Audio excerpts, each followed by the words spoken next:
Agora que já falamos algumas definições importantes citadas na Portaria 46, eu vou falar um pouquinho dos 7 princípios do APPCC. Esses 7 princípios vocês devem saber de cor. Eles não caem no concurso, eles despencam, ok? Cuidado para não confundir os 7 princípios com as etapas de implantação do programa, que a gente também vai falar. A implantação do programa ela é dividida em 7 etapas também, sendo que na 5ª etapa tem uma subdivisão de 12 passos e os 7 princípios fazem parte dos 12 passos, ok? Mas na frente vocês vão entender melhor. Agora, eu vou citar os 7 princípios, vou fazer uma aplicação prática só para a gente conhecer um pouquinho do APPCC. Depois, lá na frente, eu vou falar com mais detalhes de cada um, beleza? Então, o primeiro princípio é a identificação do perigo. O segundo é a identificação do ponto crítico de controle. O terceiro é o estabelecimento do limite crítico. O quarto é a monitorização. Quinto, as ações corretivas. Sexto, procedimentos de verificação. Sétimo, registros e resultados. Esses princípios eles têm que ser decorados, hein, pessoal? Agora, vamos para uma aplicação prática desses 7 princípios. Imagina uma linha de produção. O primeiro passo é identificar os perigos, saber quais perigos temos numa linha de produção de um produto específico. Exemplo, uma salsicha, para depois saber onde e como evitá-los. O segundo passo é saber como prevenir esses perigos específicos, ou seja, onde será o PCC. Então, depois que a gente sabe qual o perigo e onde ele pode ser mensurado, que é na etapa de PCC, precisamos saber qual o valor a ser medido, qual o valor a ser mensurado. Aí, estamos estabelecendo o limite crítico. Por exemplo, o cozimento de um embutido, como a salsicha. O cozimento é um PCC para controlar o perigo biológico, que são algumas bactérias patogênicas. O limite crítico estabelecido é a temperatura de 74 graus no cozimento. O próximo passo, então, é monitorar, para ver se está tudo dentro do esperado. Ou seja, a temperatura está sempre atingindo 74 graus no cozimento? Caso não atingir, ou mesmo ultrapassar o limite crítico, é preciso tomar uma ação. Aí vem as ações corretivas, para não deixar que o produto seja expedido sem cozimento adequado, ou seja, sem eliminar o perigo. Ao se constatar que a temperatura não atingiu o limite determinado, o produto permanece na estufa de cozimento até que atinja a temperatura estabelecida, não permitindo chegar ao consumidor final algum perigo. Beleza? Por último, verifica se retornou à normalidade e registra o que ocorreu, ou seja, os resultados. Então, verifica se a ação corretiva prevista no plano APPCC para aquela não conformidade foi executada de maneira correta e se resolveu o problema adequadamente. Isso é a verificação. Vamos fazer um exemplo prático agora num laticínio, para a gente recapitular. Imagina o processo do leite pasteurizado. O primeiro passo é identificar os perigos. Exemplo, uma bactéria patogênica, como a Brucella bovis, que pode vir no leite cru. O segundo passo é definir o PCC, que vai ser no pasteurizador, porque é lá que elimina o perigo, pois mata as bactérias patogênicas. Então, essa etapa do processo é muito importante e fundamental para se ter um alimento seguro.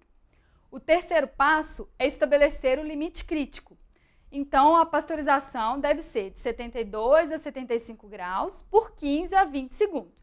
Isso garante a morte do micro-organismo e é o nosso limite crítico.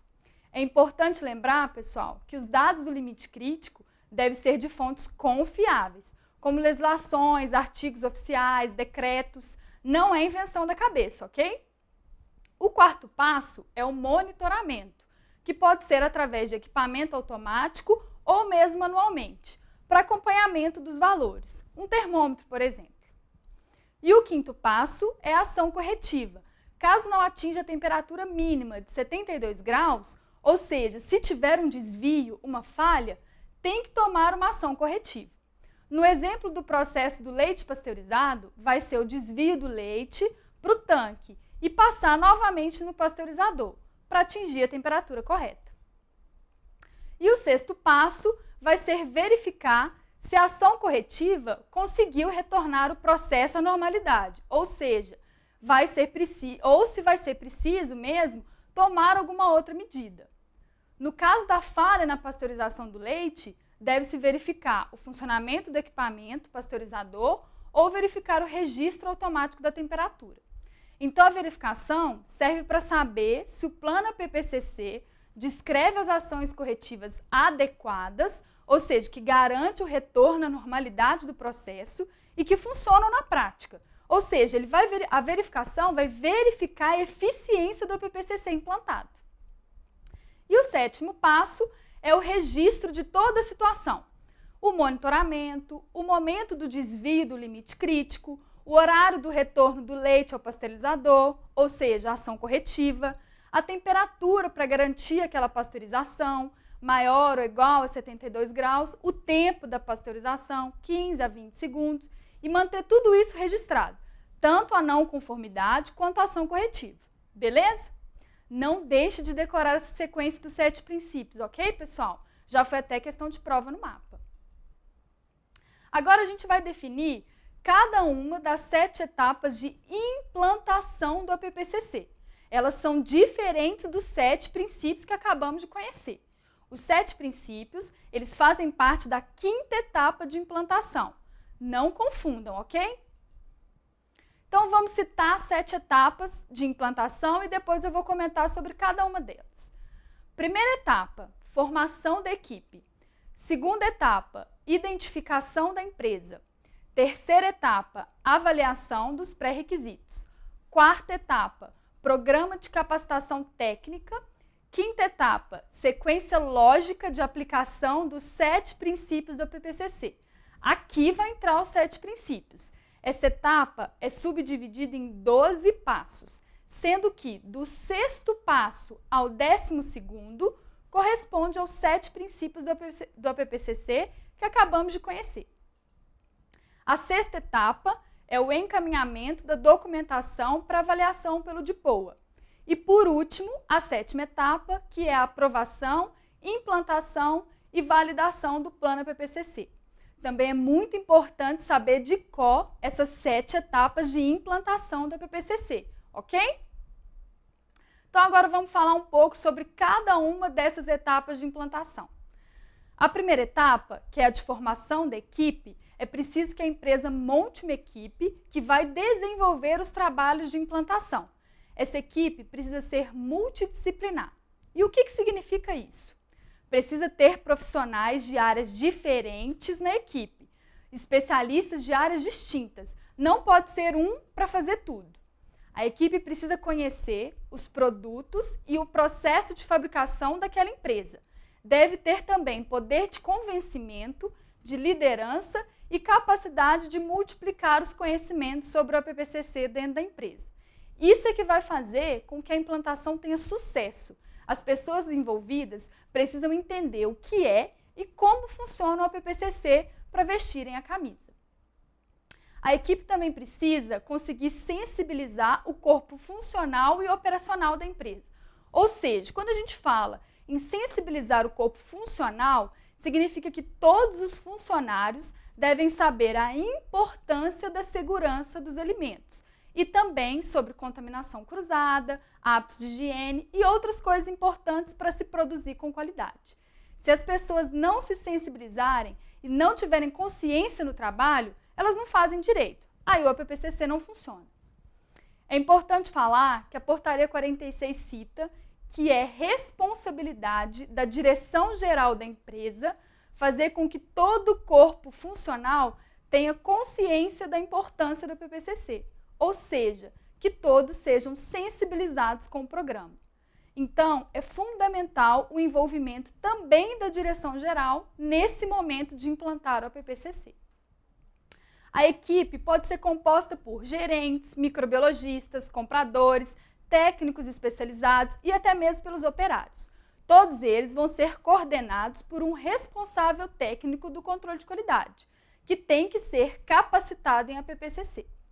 É importante que o coordenador do programa tenha acesso direto à direção da empresa, para que as decisões sejam tomadas rapidamente e que o diretor tenha consciência do que está acontecendo no programa. Então, assim, a gente conclui a formação da nossa equipe, que é a nossa primeira etapa. Na segunda etapa, vamos fazer a identificação completa da empresa. O nome da empresa, com a razão social, o endereço completo, o número de registro no CIF e a categoria do estabelecimento. Por exemplo, matadouro de aves e coelhos, ou fábrica de laticínios, entreposto de leite, por aí vai, conforme aquelas classificações descritas no RISPO-A. Temos que relacionar todos os produtos produzidos, linguiças frescas, linguiças cozidas e defumadas, cortes cozidos e defumados, cortes salgados, tudo que a empresa produz. E o destino dessa produção, falar para onde vai o produto, o destino de venda, seja mercado interno ou exportação.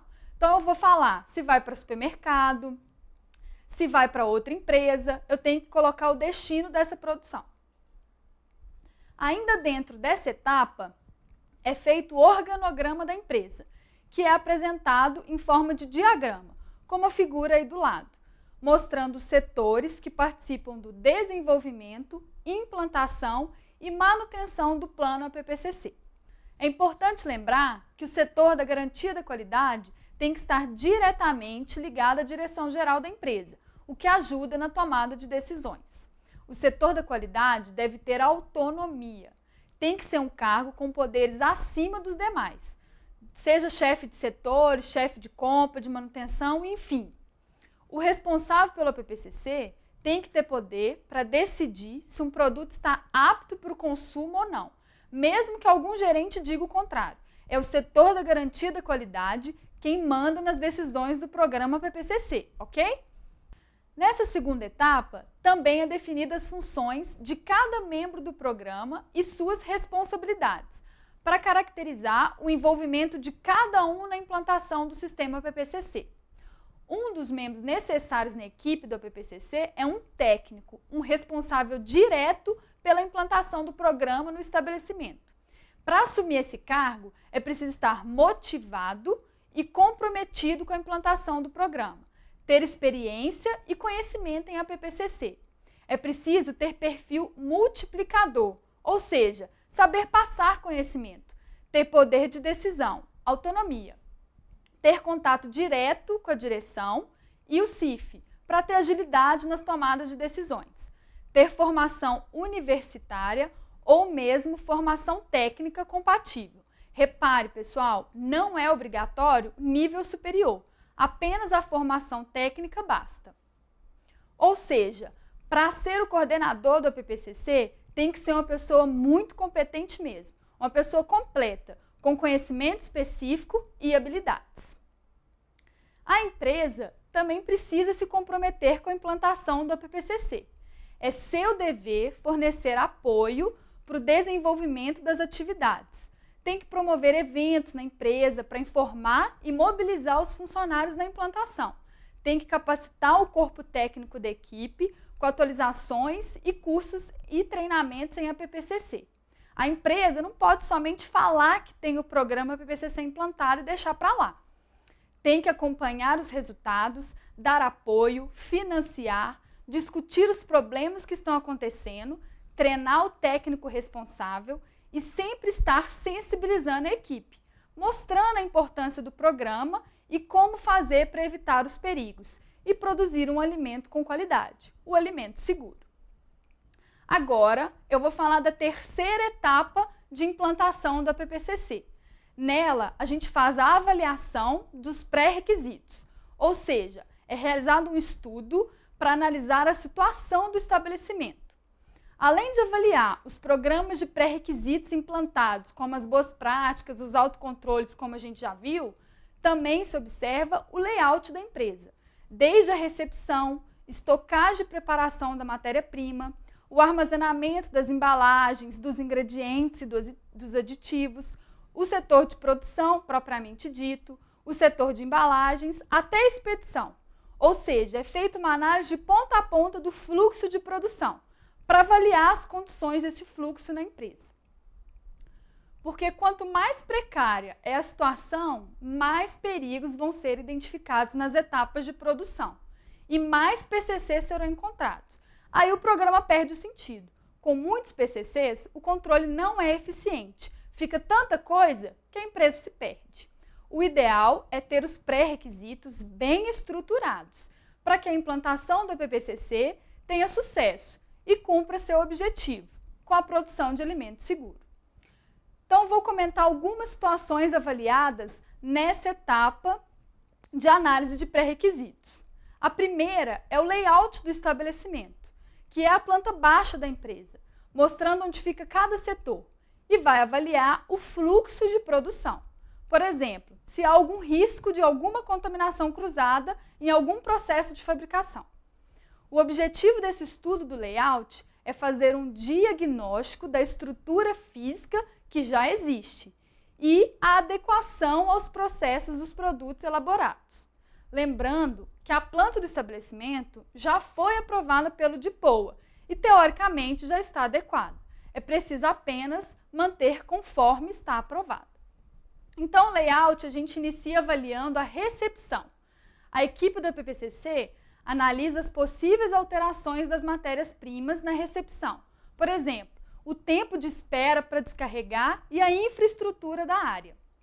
Caso a equipe constate um problema qualquer na avaliação dos pré-requisitos, precisa esse ser documentado e resolvido antes da implantação do programa. A estocagem de matéria-prima também tem que ser analisada. Nesse ponto, a equipe checa as condições de armazenagem das matérias-primas, desde organização, limpeza, ausência de pragas, facilidade na inspeção visual, até possíveis variações de temperatura, que possam comprometer a segurança dos produtos fabricados com aquela matéria-prima. Na fase de preparação da matéria-prima, é observado problemas quanto à temperatura de trabalho do ambiente, que pode causar alteração na matéria-prima, em decorrência do tempo de espera para o processamento.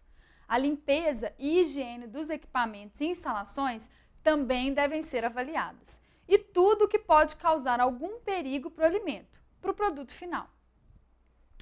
A localização dos setores de armazenagem das embalagens, dos ingredientes e dos aditivos também pode influenciar nos perigos encontrados durante a análise dos perigos.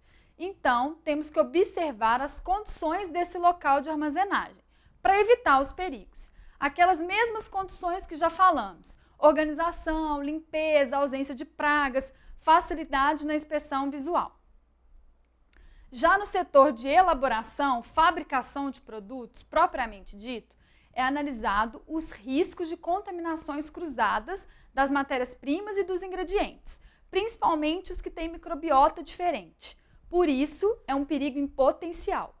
Um derivado carne, por exemplo, que já foi cozido, nunca pode voltar à etapa anterior e ter contato com algum produto ainda cru. Daí, haveria contaminação cruzada. Os produtos também não podem ficar parados na linha de produção, aguardando embalagem, por exemplo. O tempo que um produto fica parado pode ter aumento de temperatura e crescimento de micro-organismos indesejáveis. O setor de embalagem também é analisado nos pré-requisitos. É observado se existe a possibilidade de contaminação das embalagens, seja contaminação por fezes de rato devido a alguma falha de controle de pragas, por exemplo. Também é avaliado se o tipo de embalagem utilizado é condizente com o tipo de produto que será fabricado. Por exemplo, embalagens a vácuo ou termoencolhíveis, o que é fundamental na determinação da data de validade do produto, o que a gente também chama de shelf life. Na estocagem do produto final, se considera a compatibilidade da temperatura de armazenamento para garantir a qualidade higiênico-sanitária daquele produto. Se o produto é congelado, ele tem que ser mantido a menos 18 graus. E também se considera a possibilidade de contaminação cruzada. A estocagem final, produto acabado, não deve ter contato nem ficar próxima de locais que manipulam a matéria-prima. Já o setor de expedição, que é a reta final do produto dentro da empresa, também precisa ser avaliado. Senão, pode se colocar tudo a perder. não adianta um processo de fabricação todo adequado se na expedição o produto fica horas aguardando para ser carregado e acaba perdendo temperatura, ficando exposto a contaminações. Então, os procedimentos de expedição também entram nos pré-requisitos a serem avaliados. Outro pré-requisito estudado é a manutenção das instalações, onde se observa as condições de manutenção do prédio.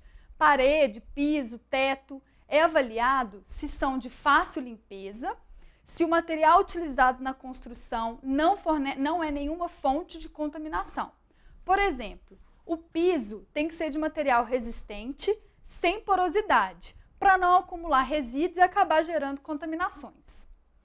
Os equipamentos também são avaliados, principalmente com relação às características da superfície que entra em contato direto com os alimentos, avaliando a possibilidade de transferência de odor e também a facilidade de montagem e desmontagem para o processo de limpeza e sanitização. E também a facilidade de inspeção visual, evitando passar alguma sujeira despercebida. Por exemplo, não podemos usar uma mesa de madeira, porque ela absorveria umidade e os resíduos contaminariam o alimento. Outro pré-requisito importante para implantar o PPCC é a água de abastecimento. Precisa ser em abundância e de qualidade, conforme o artigo 62 do RISPOA, que fala as especificações dos padrões microbiológicos e fisicoquímicos. A saúde dos operários e hábitos higiênicos, ou seja, as boas práticas, também devem ser observadas.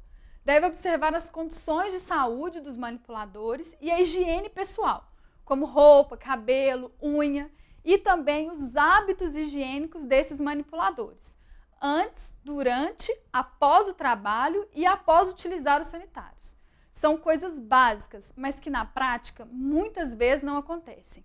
É muito difícil implantar esses hábitos higiênicos. Não pensem que é fácil. Os operários também precisam ser examinados periodicamente por um serviço médico e serem certificados como aptos a manipular alimentos. Por exemplo, uma pessoa que se tornar portadora de salmonela certamente não poderá continuar trabalhando na manipulação de alimentos comestíveis. Outro pré-requisito é o controle de insetos e roedores. Deve ser um controle efetivo para combate de pragas. É feito através da elaboração de um programa de prevenção e combate a insetos e roedores. Hoje em dia, já existem empresas terceirizadas que realizam esse serviço e são um apoio no combate das pragas dentro das indústrias. Outro pré-requisito é a limpeza e a sanificação das instalações, equipamentos e dos utensílios de trabalho, que é o programa PPHO, também fundamental para uma produção de qualidade e de produto seguro.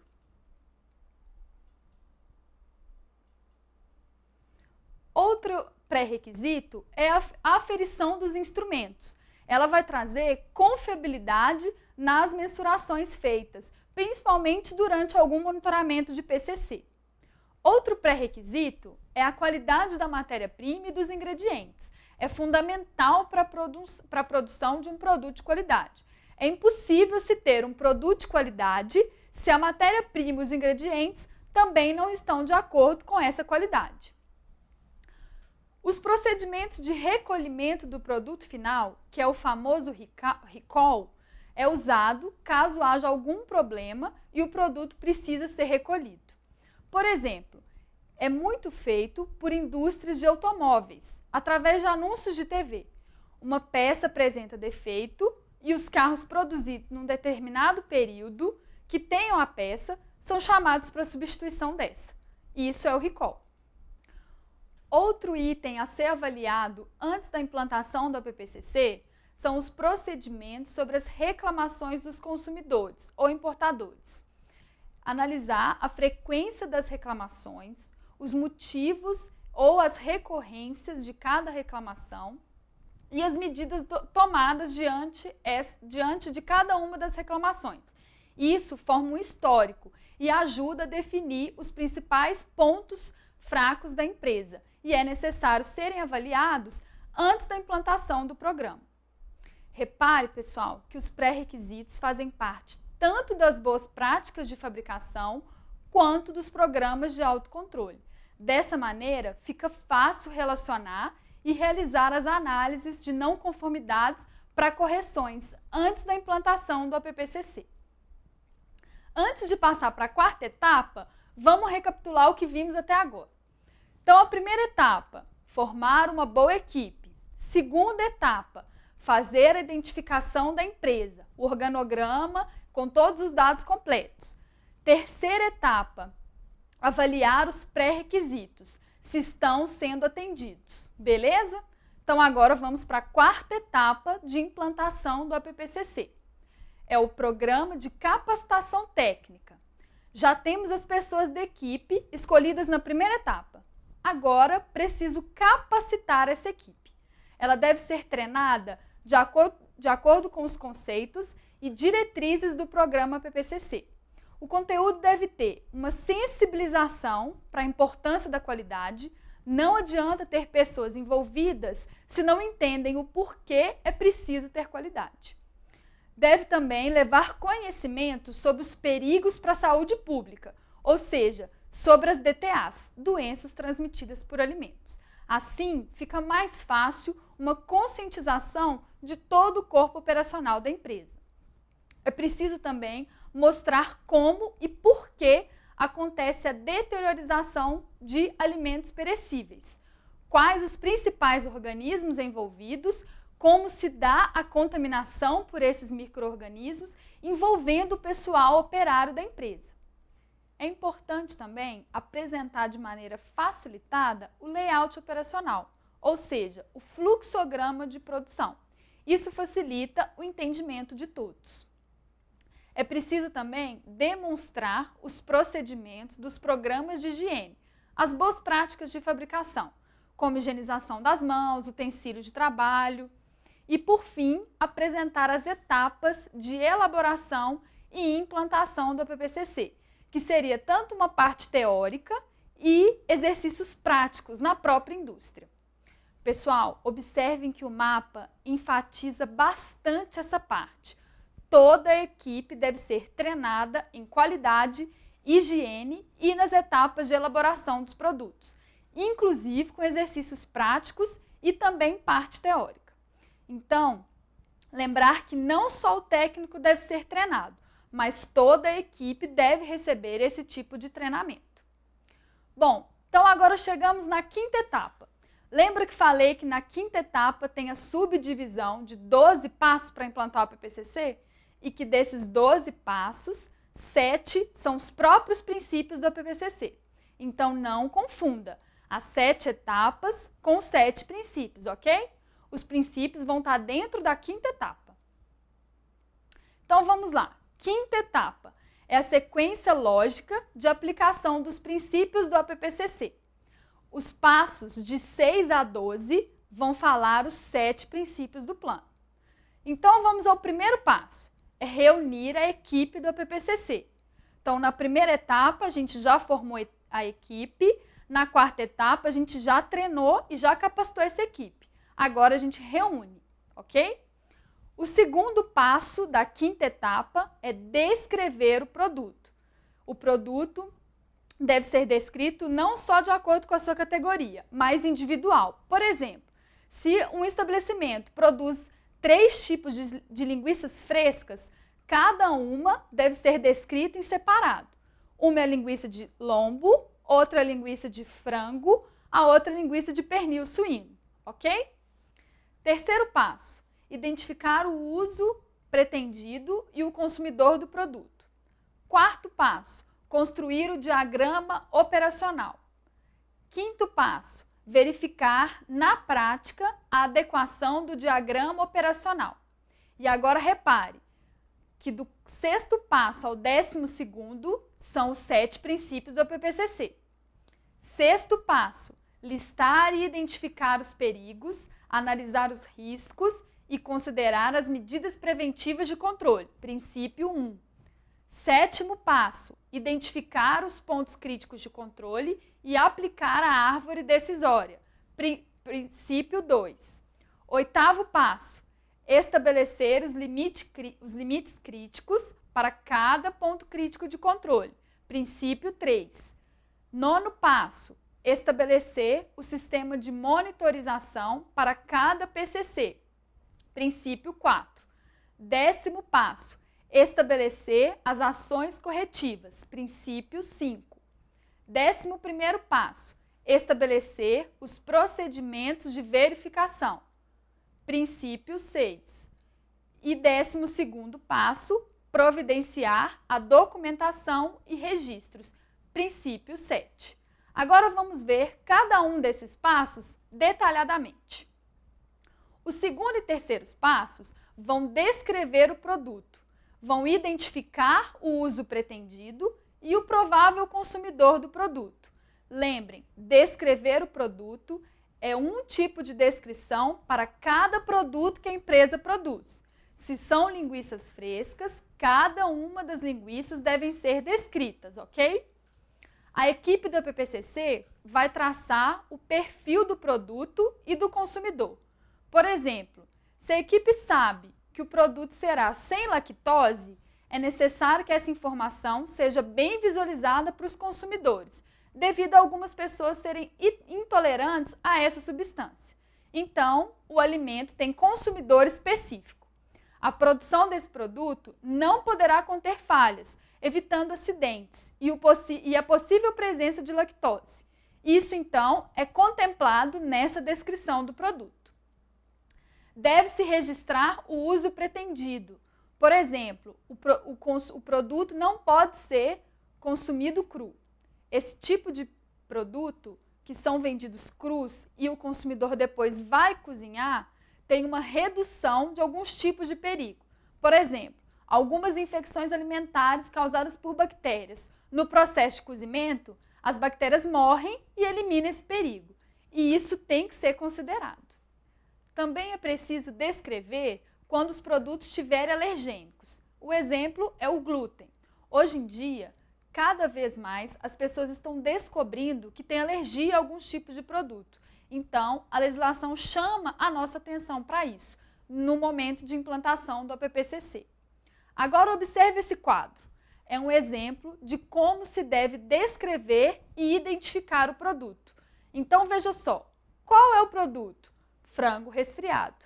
Ele é elaborado a partir de qual matéria-prima? Frango de corte. E o tipo de embalagem? Saco de polietileno. Esse material de polietileno tem como vantagem garantir o vácuo, evitando a passagem de oxigênio para dentro da embalagem. E vai ser importante na determinação da data de validade do produto. Depois, vem quais as características físico-químicas e as microbiológicas do produto, o modo de preparo e como deve ser usado. Repare que é especificado que não deve ser consumido cru. Nesse caso, o motivo é que pode haver contaminação por salmonela durante os processos de abate, sendo um risco para o consumidor ingerir esse produto antes de cozinhar ou assar. E para finalizar, devemos estabelecer o prazo de validade, o local que será vendido, se é para mercado interno ou externo e o público-alvo.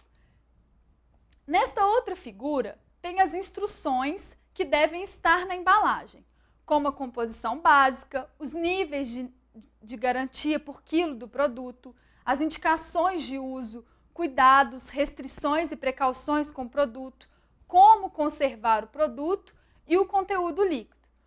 Ou seja, pessoal, tem que estar na embalagem todas as informações relevantes para o consumidor. E é nessa etapa, no 2º e no 3º passo, que são descritas essas informações do produto, ok? Então, vamos fazer uma questão de concurso. Assinale a alternativa incorreta. Pause o vídeo e resolva, que eu já vou dar a resposta. Letra A. O sistema constitui-se de 3 princípios básicos: identificação do ponto crítico, ações corretivas e monitorização. Essa alternativa está incompleta.